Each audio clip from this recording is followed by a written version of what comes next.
You are listening to Productivity Straight Talk with your host, Amber De La Garza. Amber is a sought-after productivity coach, trainer, speaker, and writer who gives entrepreneurs the straight talk on personal productivity. No BS, fluff, or overused jargon. Just actionable strategies to get results and succeed in business. And here is your host, Amber De La Garza, the Productivity Specialist.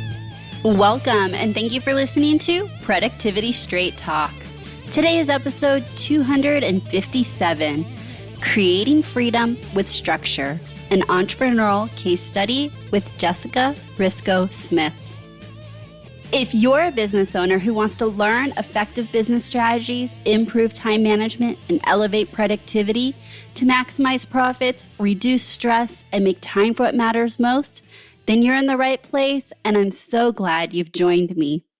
I am so looking forward to you meeting my client and our guest, Jessica Risko Smith. With a sharp eye for creating relaxed, natural, California-inspired interiors fused with high-end style, Jessica Risko Smith creates transformative residential and commercial environments that are functional, curated, and sustainable. Jessica is highly collaborative during the design process, allowing each client's personality to take center stage while manifesting their vision of how they want to live.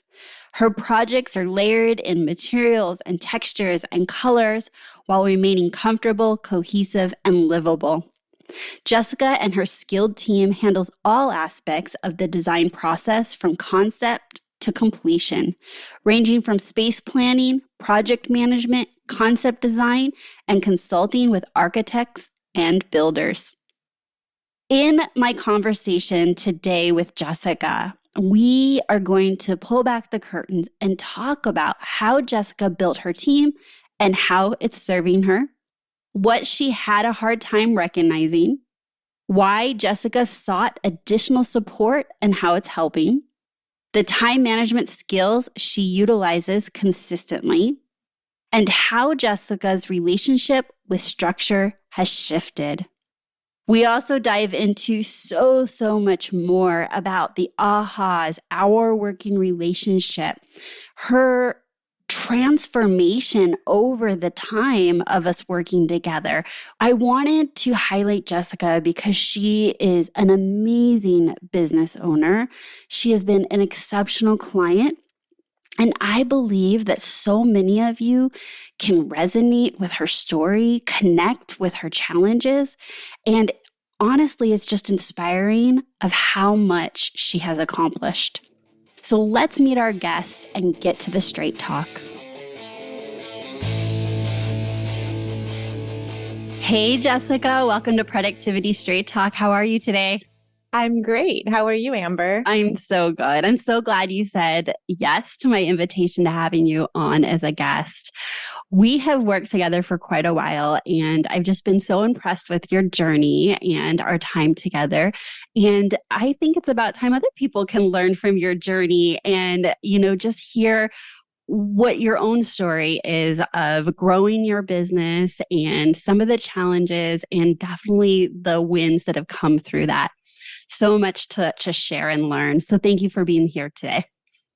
So I want our listeners to get to know you a bit more past the bio that I shared in the intro. So why don't you share with us, what is your entrepreneurial journey? Share with us how you got started as an interior designer and what has that looked and felt like for you over the last, I don't know, how long has it been? A couple decades? Kind of. Yeah. I think we're coming up on that milestone. Yeah. Let me just tell you a little bit about the beginning of my career. I started my career at a really large corporate firm in LA. I started there as an intern as I was finishing up my last quarter of college at Auburn University in Alabama. And I needed to get back to a big city, which LA is where I kind of started my life. So I came into work at Gensler, which is the firm that I worked with, where I had just an amazing experience working with teams of professionals. We did interior workspaces for law firms, Fortune 500 companies, and I had a full range experience there over about 7 years. And when I was there, I learned so much about systems and processes, and just there was a really well-defined department for everything, the PR and business development. There was HR and there's accounting and, a team of people for each thing. You name it, there was a team. Yeah. And I learned so much there. I worked there for 7 years and then basically took that knowledge about the architectural and design build process. And I used that to build the foundation for my own small firm in Santa Barbara. And I've been now working here for the last, it's been 14 years that I've been working for myself in Santa Barbara, and I just love it. Yeah. Okay. That's amazing. I want to kind of dive in. So you were doing a bit more commercial side, right? That's and correct. So what were you thinking? Like, what was that process where you were like, okay, thank you. You've done this, but I want to go do residential. What was that process for you? And was that scary? Was that like feeling like you're doing something way different, or did it seem seamless for you? It's so interesting. It happened really naturally. I had just gotten married. And so my husband and I at the time, we decided to move to Santa Barbara. And so what happened was I started working from Santa Barbara kind of remotely with Gensler in LA. Mm-hmm. I was taking the train down every week or so to do some job site meetings. And then I was able to take on a project for one of our Houston clients here in Santa Barbara through Gensler. So I kind of had like an umbilical cord to the firm for a while, and I was still there. And then that project kind of led me to a commercial project here in town that I took on my own and kind of decided like I need to just, stay here and work here. And then little by little that turned into, I started to have my first child, and then it turned into like, oh, I could do a project for someone here, kitchen and bath kind of project, which was technical, like the work I was doing in Los Angeles. And so it felt like a natural progression to move into something like residential.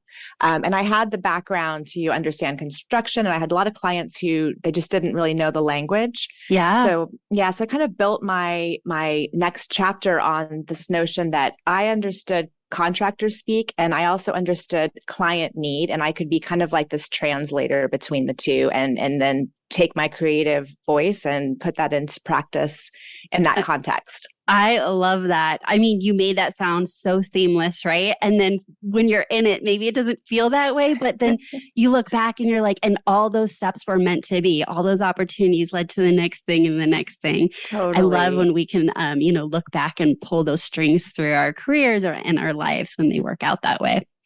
All right. So let's take us to today. Can you share with us what your team looks like? Like, where are you getting support in your business? And what does that look like? Sure. Yeah. So one of the things I really experienced working in a large firm was this idea that you could have all this support around you but at the same time, as a solo person, I was wearing every hat, so I had to think like an HR person, to think like an accountant. And I drew on my background, having had a business minor in college, which was a brilliant move, by the way. I'm so glad I did that. Yes. I felt like it really gave me a handle. But one of the first people I brought in to help me was a bookkeeper. So that was a team member I brought in right away. So I brought in bookkeeping support. And then from there, I started adding. So I have two part-time support staff, one very technical person and one more purchasing and design support for me. That's my basic team. But I also have a web designer who supports me on the graphic side. She's a consultant. I have, like I said, my bookkeeper, but also a CPA who I meet with regularly. And I feel like he's kind of my CFO. Yeah. I'm working with a PR consultant right now to kind of help me keep that part of my business on track. And I have some drafting support to help make sure our technical output is up to par, and if we get stuck, we've got someone to help us there. So that's the team. It's kind of big, and someone who helps with operations a little bit, but that's a role I'm trying to fill a little more robustly right now. Yes, that's actually conversations we are currently having Yes. about getting more operational admin support for sure. Yeah, I mean, isn't that interesting how, like how long ago was it that you were like a one-woman show, like a solopreneur, and then you started building the team? I would say 14 years ago, I was really truly a one-woman show. And then when my second child was born, I needed to get out of the office. And so I did. I started working from another office, which was actually space in my husband's office at the time. And then his business was growing, and he hired someone new and was like, I have to boot you out. And I was like, well, okay, I'm ready. So that was my biggest step, which I will never look back and think anything but it was brilliant, was I took on this amazing office space for myself. Mm-hmm. And then I became it was really a huge move into becoming super self-accountable because I had rent and I had so much more regularity around my income. I had to make that rent payment, and it felt really like the very much more grown up version of what I was doing in a sense. Yeah. So that's right about the time. That was about 12 years ago, actually.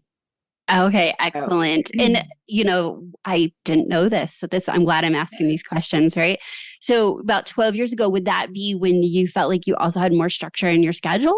Like did those come like hand in hand when it was like, oh my gosh, we got, rent space and I got a place I get to go to? And did it feel more structured for you at that point? It felt more structured. I think kids did that first, having a sitter, a schedule for my sitter and knowing when I could, had time to actually be at meetings and things, but having an office where I could go each day and I really had that time carved out, that did provide a new level of structure for me for sure. Yeah.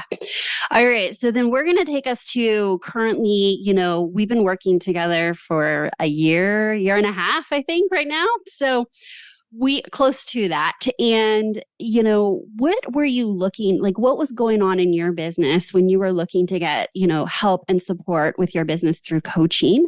What challenges were you looking to get help with and solve? Such a good question. There were, I'm a lifelong learner. I'm always listening to podcasts. I'm always at a conference if there's one to go to, and I'm just an input person. I collect information. So I began going to a lot of learning activities that were around sort of entrepreneurial things. And so I actually came across your podcast because I'd been going to some of Luann Nigara's events. Mm-hmm. And I've been doing a lot of, like I said, listening and absorbing. And I got to a point where I couldn't implement what it was that I was learning in a way that felt supported. And I started to realize that my staff, my team, while they're so helpful, they don't see the business the way I see the business. And I couldn't really navigate some of the challenges I was having with hiring and just trying to be the kind of boss and leader internally, as well as just supporting myself.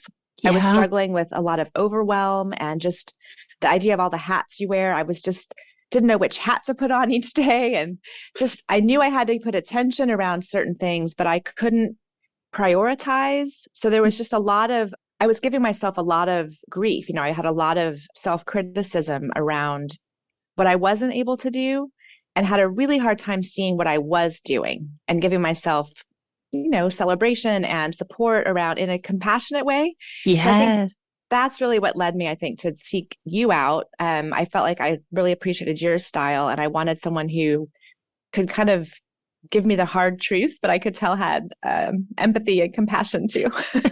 That is the balance I've been described as is a lot, right? Like if there's an opportunity where there's a situation that needs to be called out and it's very direct, I'm there, but I do lead with a lot of compassion.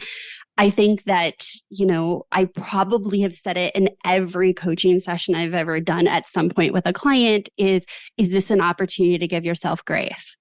And one of the things that you had shared just now was this pull, I'm going to describe it as a pull of you had all these ideas, these things you wanted to do in your business. And when we first started working together, you may have been more directed towards what wasn't getting done. And so in our coaching sessions, we often take time to pause and reflect like, okay, so what are we right in the middle of? What have you accomplished? What have you made decisions on, moved through, implemented already? And how does that empower you to make decisions about what's next? Kind of summarizes a good session with us, right? Absolutely. Absolutely. And also just this piece, I think that I had a hard time recognizing for myself, which was what my capacity is. Mm-hmm. And we just had this shift recently where I started to look at my capacity, not as, that I can't do something because I'm too busy, but just to sort of say, yeah, I've all the time I have available and energy is already accounted for. And that doesn't mean that I'm unable or something's wrong with me if I can't get to these other things, which was kind of how I felt about it for so long. So that's a shift I'm still working on, but it's definitely up for me. So, okay, so I'm going to call this out. This is pretty interesting, right? Because I think that people would think working with a productivity coach, it may be the synonymous with it. She's going to tell me I need to do more, or I'm not doing enough, or that I'm doing the wrong things. And so much of the work we do is actually redefining what productivity is so we can celebrate that. And almost often it's not about doing more. It's about stop judging ourselves, making sure that we are always feeling like we're empowered with the decisions we make, where we're investing our time. And I would say that's been part of your journey as well. It has not been like a formula of like, how do we get more out of Jessica? Right. It hasn't been that. It was, how do we get out the things that matter to Jessica? And that's it. And where do we need to ask for help in other areas? Right. That's absolutely. And one of the biggest things I've learned of late is how to spend less time doing the thing you need to do. So I was having weekly bookkeeping meetings for a while. And by talking with you about my week schedule and my capacity, like figured out that I could actually touch that less times. I could have that meeting every other week, and I could take a deep dive into that information, say for 30 minutes once a month versus 20 minutes every week, twice a week. And I'm still getting the same level of context and making the same decisions. I'm just doing it in a more productive way. Yes. And how did we get there? So let's just dig into that. So anyone that's listening can insert any belief of like, I should be doing it this way, right? I should be doing it this frequently or this consistently. And I think that when we looked at your schedule, it was like, well, first, the truth is you don't have time to look at this every week, right? Right. But then there was also this other piece of it is that it takes a lot of mental load that is completely different than your zone of genius to dive into the bookkeeping and the administrative side of it. And so it wasn't just those 20 minutes, but it was like, okay, it's Monday morning. Like, this is how I get to start my Mondays. And I think we were like, how do you want to start your Mondays in your week? And I'm pretty sure you responded, no, that's not absolutely how if you could design it any way you wanted, right? Exactly. Yeah. What we realized, we were looking at my calendar over the course of numbers of sessions and realizing that I didn't have enough design time in my schedule, which seems absurd since that's like the backbone of my business. But running the business takes up so much energy. Like half of my time is doing things that aren't the creative piece. That's right. And we were looking for places to dig that time back into my foundation. Yeah. And we looked at things like those weekly meetings, and that's how we kind of realized, oh, there's less that has to be done here. And it's also trusting, having trust that you've set up enough systems and it can kind of run itself a little more. And I think having faith in your own decision-making is part of that. And I think you've given me a lot of feedback around that. Like, wow, you've kind of got this going in a good direction. So step back from that a little, but, stay connected, but let's put that time somewhere else. Yes. That's been really valuable. Because when we're making systems or processes or we're fixing something, any department in our business, any area, it takes more energy. But then that becomes, without being challenged, the habit. And so there we were just questioning of like, does it still need the same resources it did once need to get it to where it was at? We think that it's just about, our schedule. Like, okay, like maybe I could have decided not to do this weekly bookkeeping.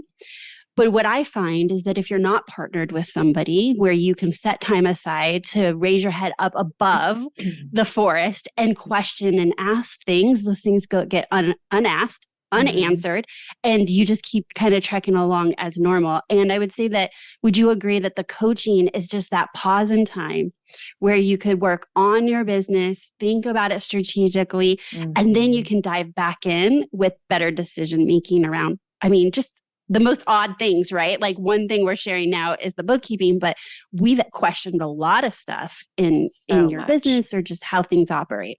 Absolutely. And it's everything from sort of basic things like, how does the team meeting get run? Like, what's the agenda? Like some of those kinds of things, but also like, what's the belief system that I'm carrying around something else? Like my invoicing, like, why is it taking me longer to get that done than than is beneficial to the business, like what's happening there. And so it's both pieces. It's very practical, but it's also very like, I don't know, emotional. The work is both. And I feel like as a business owner, especially what I've learned is once you've reached a certain point where you have teammates and colleagues, you need to work on yourself constantly to improve the business, because that's where it's all coming from, is you. Yeah.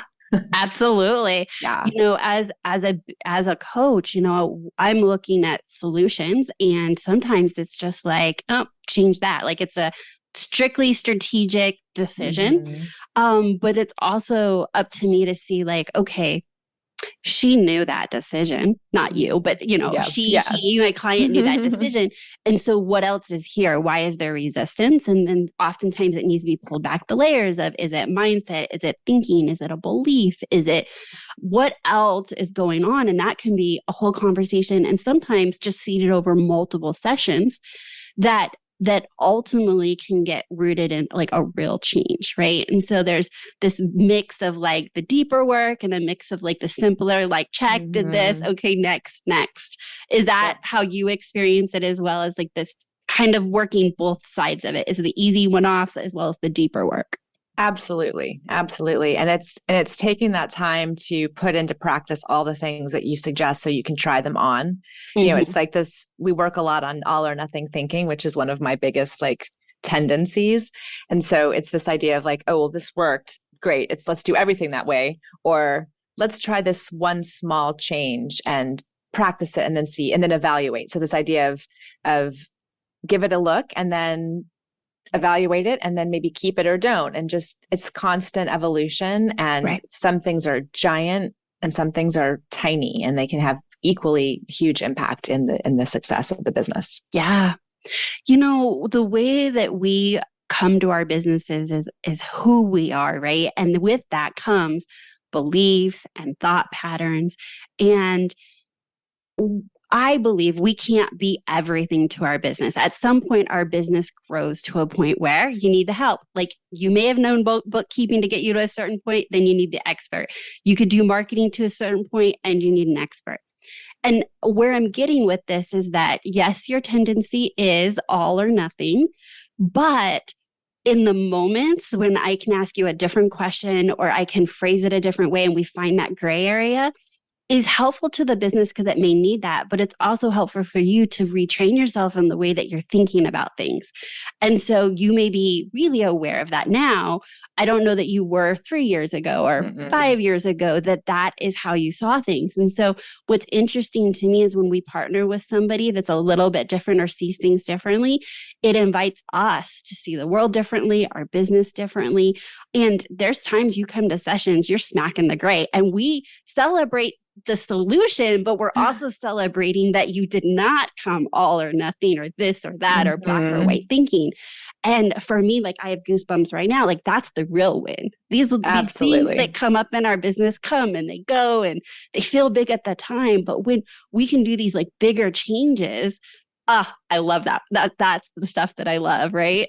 Absolutely. And I think one of the best parts about working with you, from my point of view, is that you challenge me, but you're also so compassionate. And, you, like you said, you see something I don't see. So you'll give me feedback around what's going on. And I can actually pause and say, oh, okay, yeah, I'm doing that. And I can see myself differently. And that gives me a lot more motivation and self-confidence even to take the next step, and I'm able to be vulnerable with you, I guess, too, because you have that piece where you come to me with like clarity and you reflect back, and then I can see myself with more compassion and I can then share more. And it makes the work that much better. So I love that.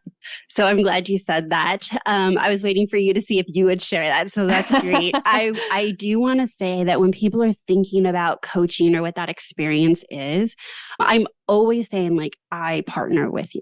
And I truly believe that. But my relationship with each client is different. And I can only go as deep as a client's willing to go deep and be vulnerable. And you really show up. Like you show up and you're open and you're a thinker. Right? Like, so we'll talk about something and then it'll come up in a session next, but you're really open to being vulnerable in a way that you're like, I'm here, all of me, so that the end goal is like, I am getting better. And or different, not even better, because it wasn't bad. So excuse me, that was poor use of words. It's okay. But like you're here to do things different and see things differently. And I can just tell you, like the experience has allowed you leaps and bounds in what you're accomplishing and moving through during coaching. And that's 100% because of how you're choosing to show up in a session, for sure. Oh, it's hard. You know, it can be really hard to just open it all up and, you know, be like, here's what I'm really thinking. But the truth is, Jessica, like we're all thinking that stuff, whether we want to say it or admit it. So I just want to say how brave that is. And of course, like I have other clients like that are brave as well. So I don't want any of my other clients not hearing that I'm speaking to them. But I do want to share with you is that braveness has allowed you to leaps and bounds and move really fast through a lot of stuff. Yeah. Thanks. Yeah, it's been a challenge and it's been so worth it. You know, I feel like, I don't know, I can go so much farther knowing that I have support coming from the top level of my sort of arena, you know, the parts of the business that are just 10,000 feet, like just knowing that there's somebody kind of up there with me in the clouds. Yeah. Exactly. Wave. Hey, I'm here. I'm here too. Okay. Yeah.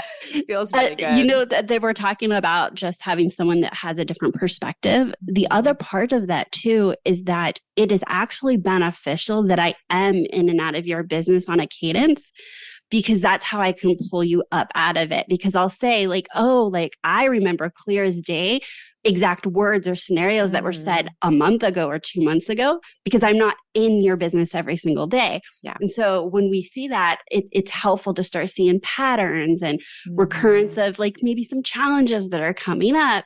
But that all lets us be at the higher level and keep out of the weeds, maybe in the session. Yep. Because if you're fixing things at the higher level, it makes all the other stuff feel easier when you go back to the day-to-day and have your head down in the business.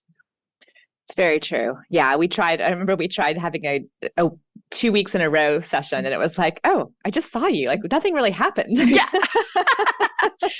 So, okay, that's really funny because I do 2 sessions a month with my coaching clients. And that has been for maybe like 7 years.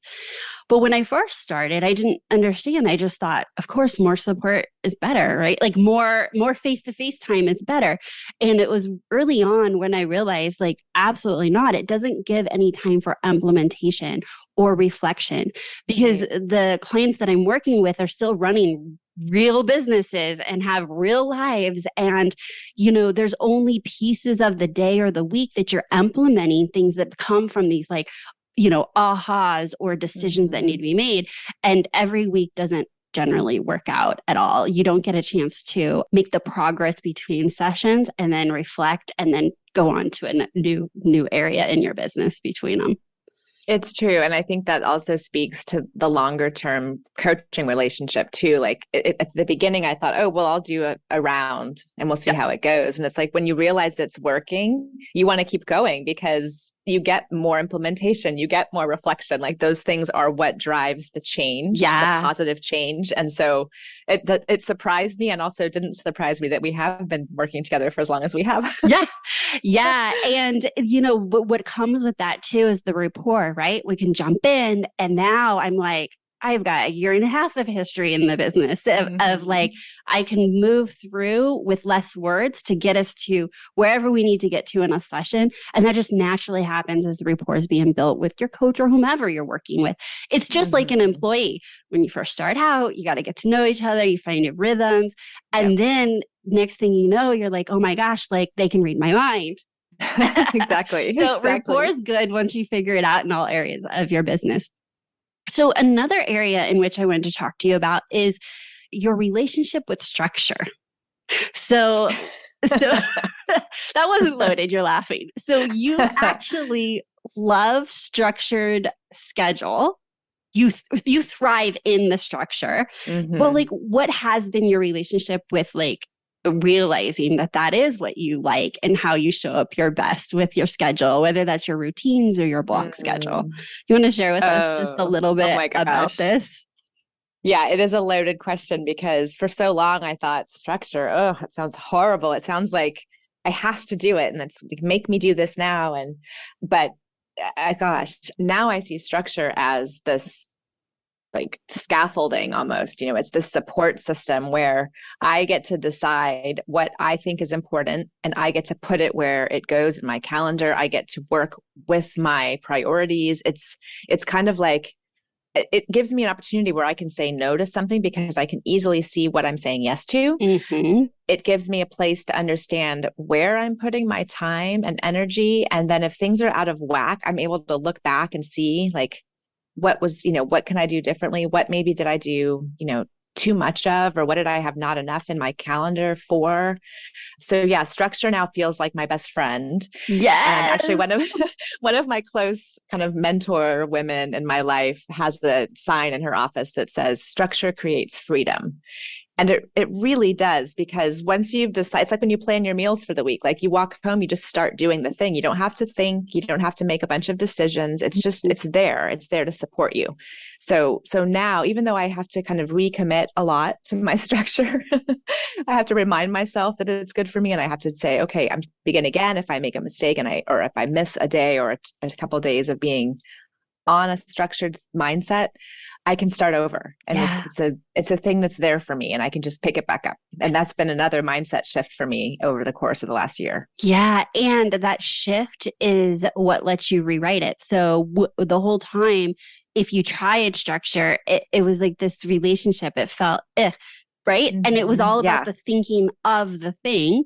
But now you have positive proof. And that positive proof is you'll come to a session and, my terms, I'll say you slayed the week, but you'll say like, I did this, this, and this. And like the energy is good. And I'm like, well, what happened? And you're like, I planned my week. I re-planned if I needed to, and I worked from a schedule. And then we would visit it again. And I would say, hey, have you noticed this pattern of like how you show up and how your business feels to you is when you're in your own structure that you got to create, is that positive proof of now it's not a negative relationship with structure. It's like, oh, I get to have structure. And by the way, like I'm the one making the structure. Like you are making all those decisions, right? Yes. Well, and it's also been the practice of implementing little things at a time. Like I've, over the course of hearing you on your podcast before, like I'd heard about block schedules and I thought, well, I'll try that. And then I tried a new calendaring system and I went through a couple of programs where we worked with calendars and reflections and blocking our time. And now I have this structure where I can block in almost blanks in my calendar that I can then just assign to something important. And then I have this process that you've taught me around actionable task lists. And then I can suddenly plug something really useful into one of those blocks. And I've got a place to take care of that work. So there's just so many of the tools that just start to weave into each other and create just this layered and more and better over time. Yeah. So the layering Jessica's talking about is putting placeholders for the intention of where she wants to spend her time, meaning, i.e., whether it's marketing or design or leading her team or bookkeeping, or you guys get it, the list can go on. And so the question first starts with, where does Jessica need to be investing her time on a regular basis? Where in her business? And she doesn't yet have to decide on what. And then as she has this long list of to-dos, as we all do as business owners, she's starting to see her to-do list in these areas of her business and buckets. And then she's inserting the what when she's planning her weeks and her days. This is how I teach time blocking, which is a layering of decisions. But first, the placeholder, because if you don't have the placeholder, surely a client and a call and a thing and a thing and a thing can fill up an entire schedule. So we want to put placeholders so we know where we can say yes to things and no to things. And then as it gets closer, we start filling it all in. Yeah. I feel like there's an analogy here with design. Do you not design this way? Yeah, pretty much. Right? In layers. Yeah. And you're doing the accessories at the end. First and that's right. Yeah, but you have to do the brainstorming. And so, it's interesting. I have to say that one of the things that made such a huge shift for me this year, and this is, again, kind of like a design process where I did your one day like look at the new year, business kind planning. of business planning workshop. And it was the first time I'd ever really done that. I've always thought, oh, I should, it's the new year. I should think about the whole year. I should have a plan. And, 1 month rolls into the next month all the time. But I spent that day with you and I outlined the year and just, I didn't have it totally dialed, but I kind of was able to really look like what's doable in a year and then what's doable in a quarter. And I kind of felt like this helped, and then each quarter I've been able to look along and it's made this year not feel like this thing that over the course of 6 months, it starts to spiral out of control. And by the end, you're just this frazzled shell of yourself going, what just happened? Yes. And so you were able to take the year and then you, what was helpful, I believe you're reminding me is like, then you were able to theme, you were able to make the decisions of this, not that, like this Q1, that Q2. And then from there, it was like this month is where I can put my focused attention and, kind of get that plate spinning. It takes a lot of energy. And then the next one. And it was very helpful for you to decision from big goals, the year, the quarter, the month, which then led to what we were just talking about as your weeks and your days.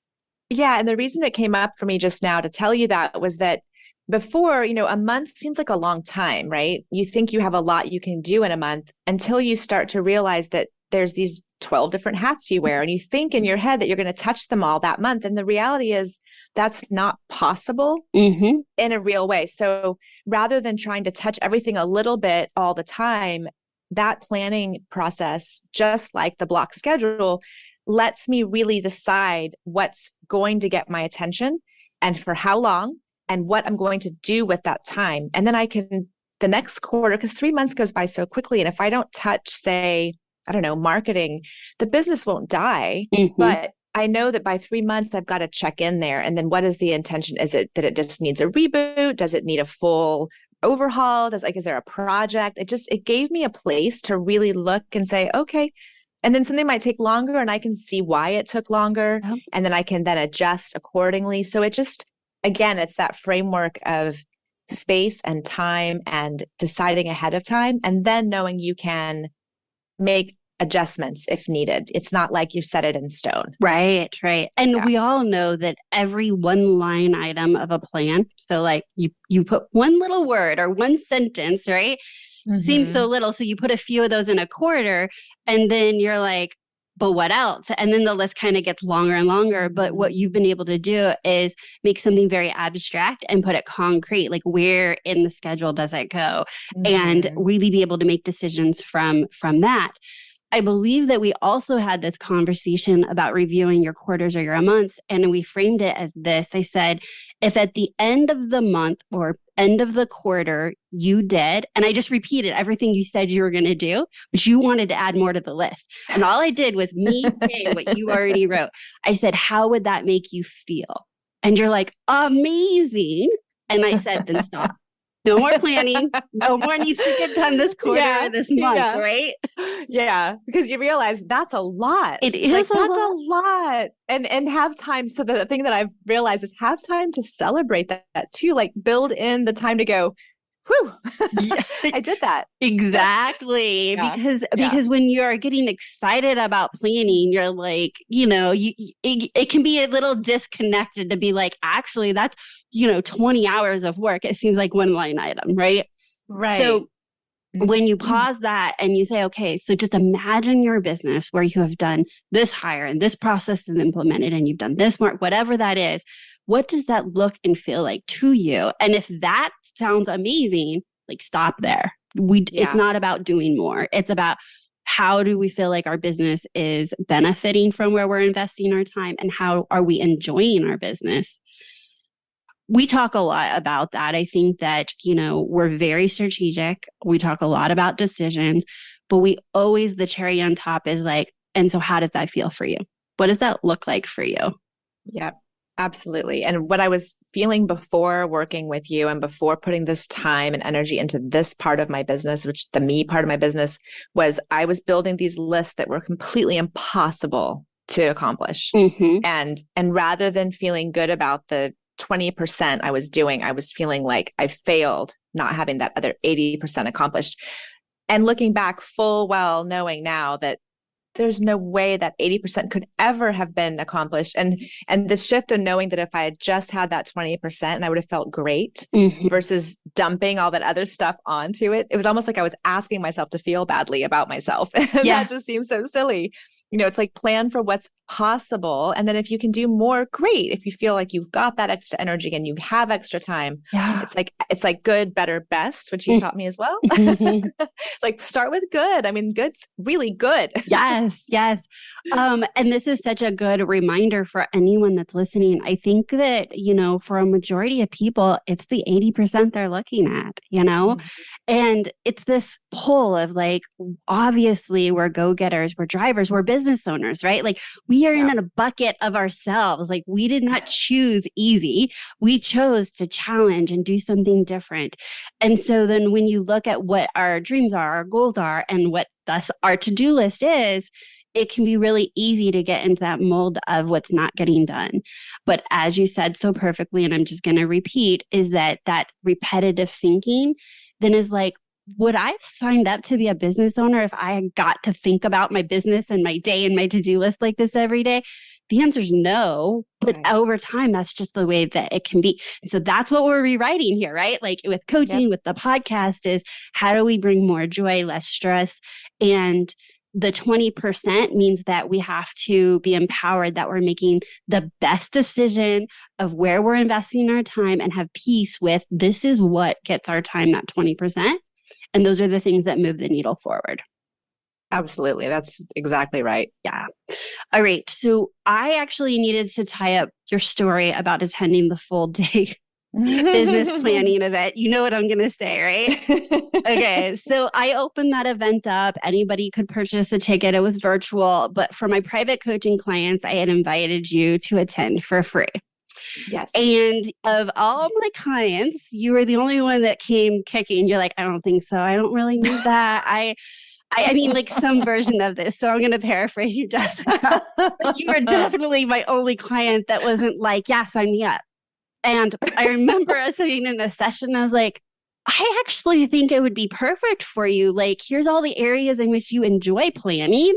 And I've really made this structured. And so then you show up. And then you were the most vocal about this was so amazing. I told you I have this built-in resistance to all things good for me. It's like this contrary toddler that I have to tame all the time.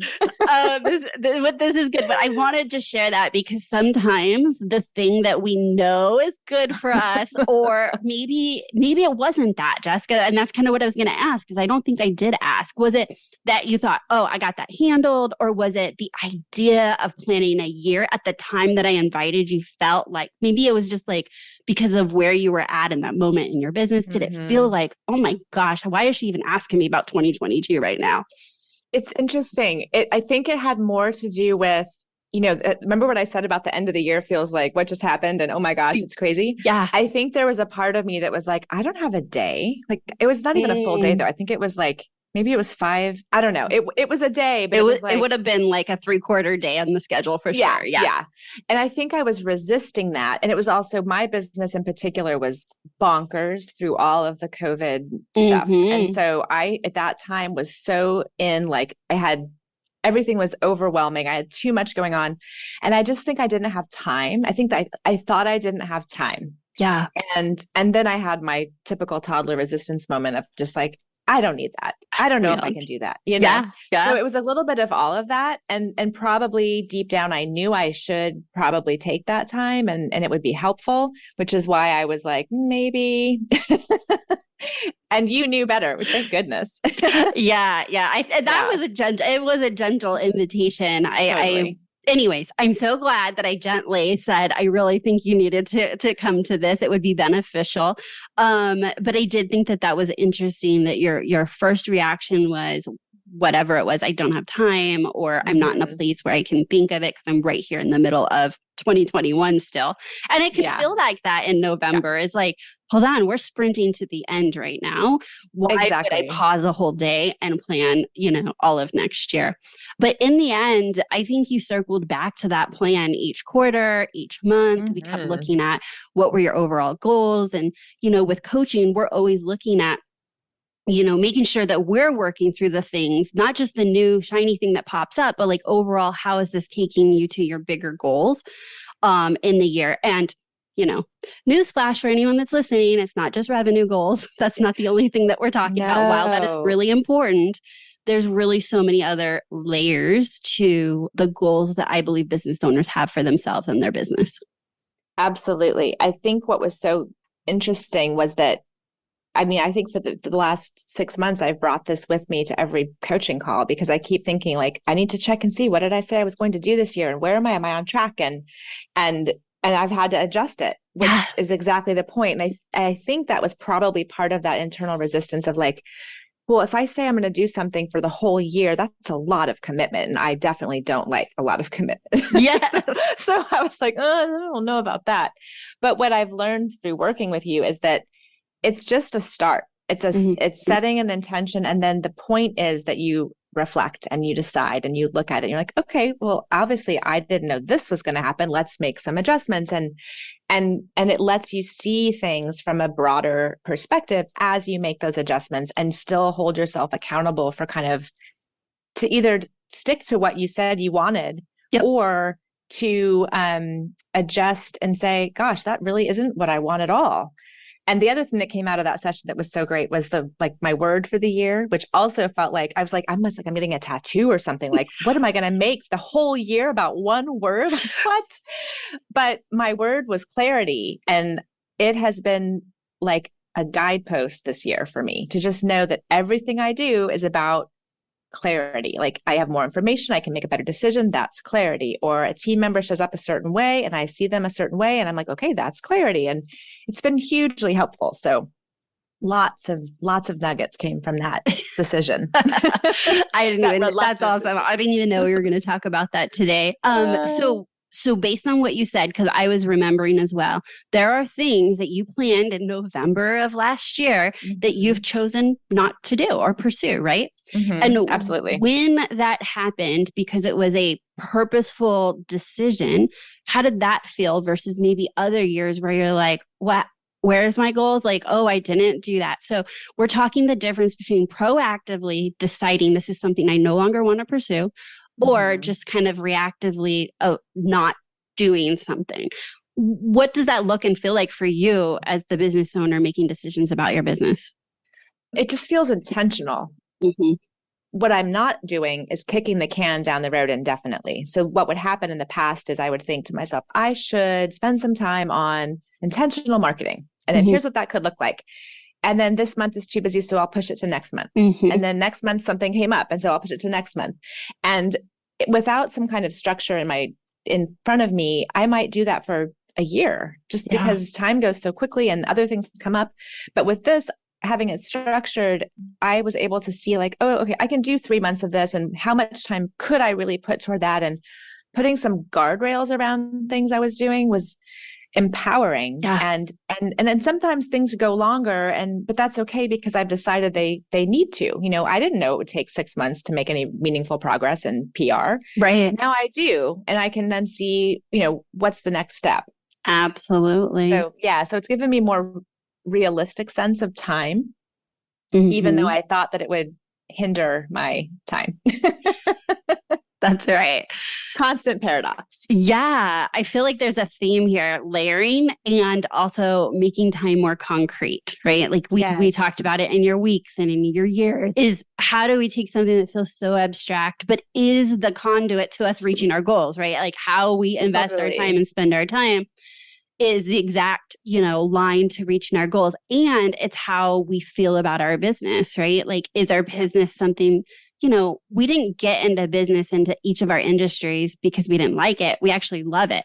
And that's actually something that came up too. And you mentioned earlier was like when we looked at how much design time, you became a designer because that's your unique skill set for the world and you happen to love it. And something happened over the years where that just kept getting pushed down into like, it's minimal, meaning minimal in the fact that you wanted more. Right. And so your hours of design is not the same as someone else's or someone else's in their business. But for you to feel whatever way you want to feel about your business, that's something we've been working on as you're becoming more decisive, concrete with your time, and decisive on where you're going to invest it. It's true. And what's so great about this journey is I actually love the business piece so much. Like maybe it's my second passion. Like I just find it so interesting, like the development part of it and just all the bits that come together to run a business and all the parts of my brain I get to use. So it is interesting, that challenge between the right brain side of my work and the left brain side of my work and making all of that fit. But it is what I love. So can we celebrate? We're going to close on that. We're going to celebrate that you created a life and a business that merges your two passions and gets to allow you to show up your best and grow you and challenge you because you love the business side and you love the design side. Yep. I imagine this couldn't be a more perfect business for you.